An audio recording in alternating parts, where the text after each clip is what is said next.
এবং শুধু বাংলাদেশেই প্রতি বছর হৃদরোগে মারা যাচ্ছেন প্রায় 3 লাখ। একটা অঙ্গ কিন্তু এক একভাবে কাজ করছে আমাদের সুস্থ রাখার জন্য। আমাদের প্রত্যেকটা অঙ্গ আমাদের সুস্থতার জন্য। এই যে অসংক্রামক রোগ বা নন কমিউনিকেবল ডিজিজ, সংক্ষেপে বলা হয় এনসিডিস ডিজিজ, এগুলো থেকে কিন্তু আমরা সহজেই মুক্তি পেতে পারি যদি আমরা কিছু সচেতনতা অবলম্বন করি। আসসালামু আলাইকুম সবাইকে, আশা করি সবাই ভালো আছেন। আমি আজকে কিছু হেলথ রিলেটেড ডাটা আপনাদের সাথে শেয়ার করব। সেটি হচ্ছে 28শে সেপ্টেম্বর 2023 সময় নিউজ। এখানে বলা হয়েছে প্রতি বছর পৃথিবীতে 1,79,00,000 লোক শুধু হৃদরোগে মারা যাচ্ছেন। সেই হিসাবে শুধু বাংলাদেশে মারা যাচ্ছেন প্রতি বছর 3 লাখ। তার মানে প্রতি 2 মিনিটে একজন লোক হৃদরোগে মারা যাচ্ছে, মানে প্রতি ঘন্টায় প্রায় 30 জন। আরও বলা হয়েছে যে অসংক্রামক রোগ বা নন কমিউনিকেবল ডিজিজ, এই ধরনের ডিজিজগুলিকে বলা হয় নন কমিউনিকেবল ডিজিজ। এই নন কমিউনিকেবল ডিজিজে প্রতি বছর বাংলাদেশে মারা যাচ্ছে প্রায়, যত লোক মারা যায় তার 67%ই মারা যাচ্ছে কিন্তু এই নন কমিউনিকেবল বা অসংক্রামক রোগে, এবং তার সংখ্যা প্রায় 6 লাখ। মানে 6 লাখ লোক বাংলাদেশে মারা যাচ্ছে শুধু এই অসংক্রামক রোগ, যেমন হার্টের রোগ, কিডনির রোগ, লিভারের সমস্যা রোগ, ফুসফুসের রোগ, শ্বাসনালীর রোগ, বিভিন্ন ধরনের রোগ। এগুলো হচ্ছে অসংক্রামক রোগ। মানে যদি 6 লাখ লোক মারা যায় বাংলাদেশে, সেখানে হৃদরোগে মারা যাচ্ছে প্রায় 32% লোক। 7ই মার্চ 2024 এখানে বলা হয়েছে যে বাংলাদেশে 3,80,00,000 লোক হচ্ছে কিডনি রোগী। 3,80,00,000 রোগী, 3,80,00,000 রোগ হচ্ছে আমাদের কিডনি রোগী, যেখানে 40 থেকে 50 হাজার মানুষের কিডনি বিকল হয়ে যাচ্ছে। 40 থেকে 50 হাজার রোগী কিডনিতে বিকল হয়ে যাচ্ছে। এবং এই কিডনি এই রোগটা কিন্তু মানে বিভিন্ন স্ক্রিনিং করে বা আমরা আগের থেকেই সচেতন হয়ে যদি আমরা আমরা বিভিন্ন ধরনের স্ক্রিনিং করি, বিভিন্ন ধরনের ডায়াগনোসিস করি, তাহলে 50 থেকে 60% রোগ কিন্তু ভালো হয়ে যাচ্ছে। প্রথম আলো 4 ফেব্রুয়ারি 2024 এখানে বলা হয়েছে যে 32 ধরনের ক্যান্সারে আক্রান্ত আমাদের দেশের মানুষ। মানে এখানে দিনে এই ক্যান্সারে আক্রান্ত হয়ে মারা যাচ্ছে প্রায় 319 জন লোক। এবং বাংলাদেশে বছরে 1,67,256 জন ক্যান্সার আক্রান্ত হচ্ছে, এবং মারা যাচ্ছে এই ক্যান্সারে প্রায় 1,16,598 জন প্রতি বছরে বাংলাদেশে। তো আসলে আমি কেন এই ডাটাগুলো আপনাদের সামনে উপস্থাপন করলাম, কারণ দেখেন জিনিসগুলো খুবই ভয়াবহ। অথচ এই যে অসংক্রামক রোগ বা নন কমিউনিকেবল ডিজিজ, সংক্ষেপে বলা হয় এনসিডিস ডিজিজ, এগুলো থেকে কিন্তু আমরা সহজেই মুক্তি পেতে পারি যদি আমরা কিছু সচেতনতা অবলম্বন করি।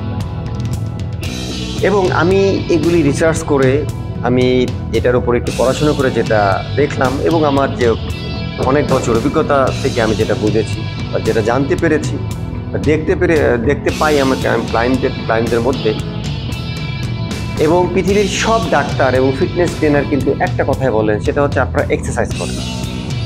এবং এই ধরনের রোগে যারা বিশেষজ্ঞ, যেসব ডাক্তার যারা পিএইচডি করছেন, তারা কিন্তু বলছেন যে এইসব রোগ থেকে মুক্তি হওয়ার একমাত্র উপায় হচ্ছে এক্সারসাইজ করা। এক্সারসাইজ সাথে অবশ্যই ভালো ডায়েট, ঘুম, মেন্টাল ডিপ্রেশন কমানো, মানে মেন্টাল রিল্যাক্সেশন, এগুলি জড়িত আছে। তবে ফার্স্ট হচ্ছে এক্সারসাইজ। তো আসলে আমরা যেটা দেখতে পাই যে আমাদের দেশের লোকজন, আমি আমাদের দেশের লোকজনের কথা বলবো, আসলে হেলথের প্রতি যতটা তারা সচেতন হওয়া উচিত ততটা কিন্তু তারা না। আপনি দেখেন যে আমাদের দেশের বিভিন্ন জায়গায় কিন্তু এখন জিম সেন্টার রয়েছে। জিম সেন্টারে আপনি লোক খুঁজে পাবেন না। তার 10 গুণ 20 গুণ লোক খুঁজে পাবেন বিভিন্ন আপনার হাসপাতালে বা ডায়াগনোসিস সেন্টারে আপনারা অনেক রোগী খুঁজে পাবেন যারা ডাক্তারের সিরিয়াল নিয়ে আসে। কিন্তু কিছু যদি আমরা একটু চেঞ্জ করি, লাইফস্টাইল চেঞ্জ করি, ডায়েটে কিছু চেঞ্জ করি, আমরা সপ্তাহে 3 থেকে 4 দিন আধা ঘন্টার জন্য যদি আমরা এক্সারসাইজ করি, তাহলে কিন্তু আমরা এই মরণ ব্যাধি রোগ থেকে কিন্তু আমরা অনেকটাই মুক্তি পাবো। এটা আল্লাহ বলেছেন যে তোমরা সুস্থ থাকো, তোমরা এক্সারসাইজ করো, তোমরা সুস্থ থাকো। কারণ আমি সুস্থ বান্দাকে দেখতে চাই। হ্যাঁ, সুস্থ বান্দা আমার কাছে প্রার্থনা করো, উনি এটা বলেছেন। বিভিন্ন হাদিসে আমি পেয়েছি এটা। তো আসলে আজকে ভিডিওটা করার মূল উদ্দেশ্য হচ্ছে যারা আসলে এক্সারসাইজ করছেন না, বা যারা আসলে মনে করছেন যে না এক্সারসাইজটা আসলে আমাদের এটা আমাদের খুব ইম্পর্টেন্ট কিছু না। আসলে এটা কিন্তু খুব ইম্পর্টেন্ট। কারণ হচ্ছে ইন দ্য লং রান এটা খুব ইম্পর্টেন্ট। হয়তো আপনার বয়স কম, হয়তো আপনার বয়স এখন 25 বা 30, এখন কিন্তু অল্প বয়সে কিন্তু বিভিন্ন ধরনের হার্টের রোগ, কিডনি রোগ কিন্তু হচ্ছে। বিকজ আমাদের খাওয়া দাওয়া, আমাদের ভেজাল খাবার দাবার আমাদের দেশে একটু বেশি, তারপর আমাদের বায়ু দূষণ, এসব কারণে আমাদের ফুসফুস ক্যান্সার হচ্ছে। এবং ফুসফুস ক্যান্সারের পিছনে কিন্তু বড় কারণ কিন্তু এই বায়ু দূষণ। তারপরে যে বিভিন্ন ধরনের ফরমালিনযুক্ত খাবার, এসব কারণে কিন্তু আমাদের ফুসফুস, আমাদের লিভার, আমাদের কিডনি কিন্তু এফেক্টেড হচ্ছে। তো দেখেন, আমাদের এজন্য এগুলি থেকে মুক্তি হওয়ার কিন্তু একমাত্র উপায় কিন্তু এক্সারসাইজ করা। বাট আমরা যেটা দেখি যে আসলে এক্সারসাইজের প্রতি মানুষ যতটা সচেতন হওয়া উচিত, এটার বিপরীত আমরা দেখতে পাই। তো আমি এই ভিডিওর মাধ্যমে সবাইকে আহ্বান করব যে আপনারা যত ব্যস্ততা থাকেন না কেন, অন্তত আধা ঘন্টা হলেও আপনারা একটু শারীরিক ব্যায়াম করেন। এটা হতে পারে জিমে, হতে পারে এটা আপনি পার্কে গিয়েও হাঁটতে পারেন, দৌড়াদৌড়ি করতে পারেন। আপনার শরীরটাকে আপনাকে একটু এক্সারসাইজের মধ্যে রাখতে হবে। হ্যাঁ, কারণ দেখেন, আপনি যদি একটা গাড়ি রেখে দেন, একটা গ্যারেজে যদি আপনি একটা দামি গাড়ি রেখে দেন, কদিন পরে কিন্তু গাড়িটা কিন্তু জং ধরে যাবে, ময়লা হয়ে যাবে, যন্ত্রপাতি কিন্তু ময়লা হয়ে যাবে। তো আমাদের শরীরটাও কিন্তু লাইক এক গাড়ি। এখানে দেখেন আমাদের হার্ট আছে, কিডনি আছে। হার্টে কিন্তু একটা নির্দিষ্ট কাজ আছে। হার্টের কাজ হচ্ছে রক্ত পাম্প করা আমাদের পুরো শরীরে। কিডনির কাজ হচ্ছে ওই রক্তটাকে পরিশোধন করা, ঠিক আছে। ফুসফুসের কাজ হচ্ছে আমাদের অক্সিজেন নেওয়া এবং কার্বন ডাইঅক্সাইড বের করে দেওয়া, ঠিক না। লিভারের কাজ হচ্ছে একটা, হ্যাঁ, লিভারের কাজ হচ্ছে বিভিন্ন আমরা যে খাবার দাবারগুলি খাচ্ছি, এগুলি আমাদের যে পুষ্টিগুলো আমাদের লিভারে আসে, সেখান থেকে সেটা মেটাবলাইজ হয়। এক একটা অঙ্গ কিন্তু এক একভাবে কাজ করছে আমাকে সুস্থ রাখার জন্য। আমাদের প্রত্যেকটা অঙ্গ আমাদের সুস্থতার জন্য তারা ফাইট করছে, কিন্তু আমরা তাদেরকে কিন্তু কোনো আমরা হেল্প করছি না, ঠিক আছে। তো তাতে কী হচ্ছে, আপনার হার্ট, আপনার লাং, আপনার কিডনি, আপনার লিভার কাজ করছে না ঠিক মতো।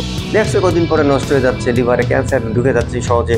ক্যান্সারে যখন আপনি চিকিৎসা করতে যাচ্ছেন, ডাক্তার এখান থেকে আর রিকভারি করতে পারছেন না, কারণ আপনার ইমিউন সিস্টেম এত কম হয়ে গেছে যে ডাক্তার সাহেবরা ওষুধ দিয়ে অ্যান্টিবায়োটিক দিয়ে ভালো করতে পারছেন না, ঠিক আছে। তো আসলে জিনিসটা খুব ইম্পর্টেন্ট, খুবই ইম্পর্টেন্ট। আপনি সারাদিন যদি 5টা ইম্পর্টেন্ট কাজ করে থাকেন, তার মধ্যে একটা গুরুত্বপূর্ণ কাজ হচ্ছে আধা ঘন্টা বা 1 ঘন্টা আপনি শরীর চর্চা করা। আমরা দেখি যে অনেকে বিভিন্ন ধরনের অজুহাত দেন, ভাই আমি অসুস্থ, বা আমি জব করি, আমি সময় পাই না। হ্যাঁ, আসলে এটা কিন্তু একটা এক্সকিউজ। আপনি ইচ্ছা করলেই পারেন। কারণ পৃথিবীতে যত বড় যারা মানুষ রয়েছেন, যারা যত বেশি ব্যস্ততম যারা মানুষ, তারা কিন্তু এক্সারসাইজ করেন। এবং তারা দেখেন ওয়ার্ল্ডে যারা পৃথিবী যারা পরিচালনা করছে, দেখেন মিস্টার বাইডেন বলেন, মিস্টার পুতিন ভাইরা, এরা কিন্তু দেখেন এত বছর বয়সেও তাদের বয়স 70 উপরে, 80ও আছেন। দেখেন তারা অনেক বেশি সাবলীল এবং অনেক বেশি কর্ম। তো এই জন্য যদি আপনাকে সুস্থ থাকা উচিত, কারণ আপনি যদি সুস্থ থাকেন তাহলে আপনি আপনার ফ্যামিলিকে আপনি ভালো থাকবেন এবং আপনি আপনার ফ্যামিলিকে টেক কেয়ার করতে পারবেন। আসসালামু আলাইকুম।